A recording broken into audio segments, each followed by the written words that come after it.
the demonstrators are right to say that the problem is not Netanyahu, is not the policy of Israel.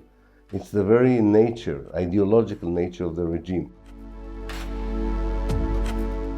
Ilan Pappé, benvenuto nella redazione di Fanpage. Lei ha appena scritto un libro in cui ripercorre in qualche modo la storia dell'insediamento sionista in Palestina e la successiva nascita dello Stato di Israele, con tutti poi i conflitti che lo hanno accompagnato.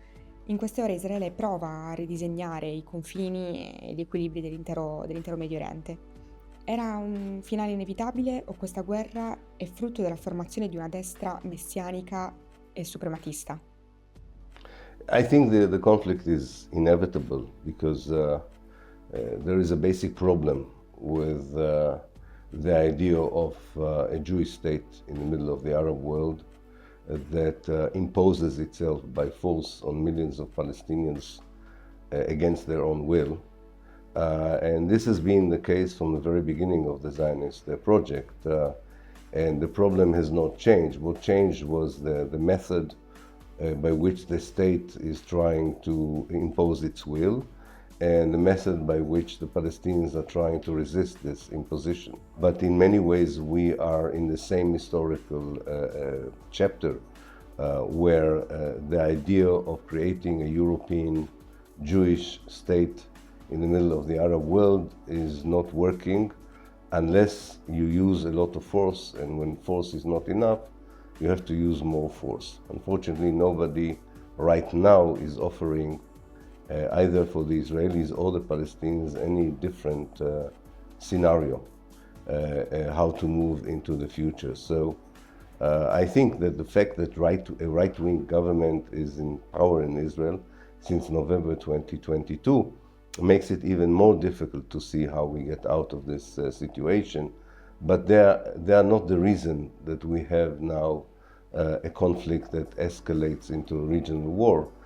We have a conflict like this because the basic issue of creating a Jewish state in Palestine has not been resolved.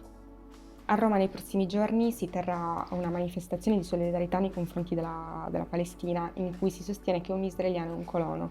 Non la preoccupa questo clima? Non crede che la logica di guerra possa portare alla reciproca disumanizzazione? No, I don't think so. Israel is still a colonialist project today. And as a colonialist project, of course, everyone who is part of it is part of the colonialist project. That doesn't mean that we demonize all the Israeli Jews. We're just saying that the nature of the regime is such that as long as it continues, there is very little hope for ending the oppression of the Palestinians. So I don't think that this is dehumanizing the Israelis. I think this is for the first time articulating clearly who the Israeli or what the Israeli state is about. Many Europeans misunderstood the whole Zionist project. Some of them thought it was a socialist dream. That's why the communists in Italy supported it. Some thought it was the only liberal democracy in the Middle East. That's why the liberal and conservative parties in Italy and in Europe supported it. But they never understood the real nature of this idea that you take by force the country of someone else, and you are not able to control it without oppression, occupation, colonization, ethnic cleansing. In the last year, Israel even is using genocide in order to do it. So I think the demonstrators are right to say that the problem is not Netanyahu, is not the policy of Israel. It's the very nature, ideological nature of the regime. An ability to understand that Zionism today is an ideology that justifies the genocide in Gaza, the ethnic cleansing of the Palestinians in the West Bank, the discrimination against the Palestinians inside Israel. Lei pensa che in qualche modo il governo Netanyahu, nei piani del governo Netanyahu ci sia la volontà di estendere i confini dello Stato di Israele a quella che era l'Israele biblica, insomma? Yeah, I think this government is a very fanatic version of Zionism. You can call it neo-Zionists. And yes, I think they believe they have an historical moment to not only to extend the border, which is less important. They think they have an opportunity to get rid of many Palestinians in order to make sure that what they call Greater Israel, which is Israel today with the West Bank and the Gaza Strip, would be mostly a Jewish state. In fact, they even think that now is the last opportunity to do it. And that's why I'm very worried, because I think they will use even more brutal measures. Stiamo affrontando una guerra che sembra non avere soluzione. Come è possibile non perdere la speranza? In the short term, I don't think there's much we can do and much we can hope for. But I think in the long term, there are some positive indications that the whole idea that, to my mind, is the reason for the conflict. The whole idea that Israel has to be a Jewish, ethnic, racist state, otherwise there is no existence for the Jews either in historical Palestine or in the world, is not valid anymore.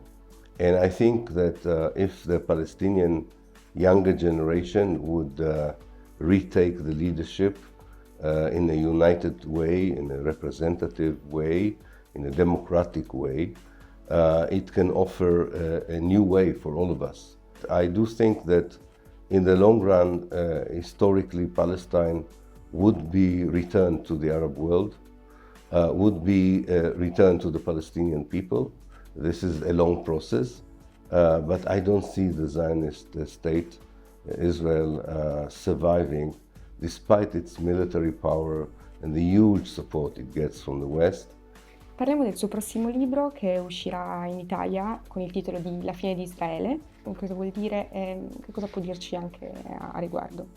The idea is that whether you are afraid of the end of Israel or whether you want Israel to end, you have to discuss it, because this is a realistic prospect. The whole Israel belongs to an area where the European idea of a nation state is not working. It's not working not only in Israel, in Palestine. So I think this is an important conversation to have before it happens. Sometimes if you have the conversation after it happens, it's too late, and what you have instead is chaos, violence, as we can see in Syria. A failed state can continue to exist for 20 to 30 years, and the people living there are suffering from violence and chaos. So I suggest in this book that the idea of replacing Israel today with a democratic state is a very positive, moral, but also practical idea, because it has an historical model that already existed in Palestine, and it is a model based on the principle of equality and democracy.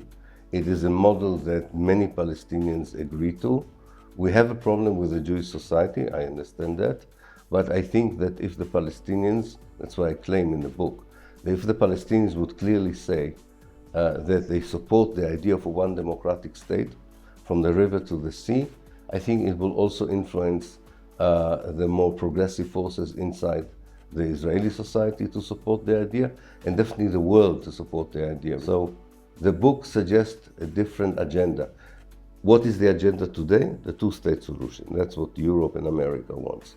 This is not realistic. So we have to think out of the box. We have to think differently. We don't have to invent the wheel. These ideas were there before, but I think they were not relevant before. I think they're very relevant. So I put a question mark on the end of Israel.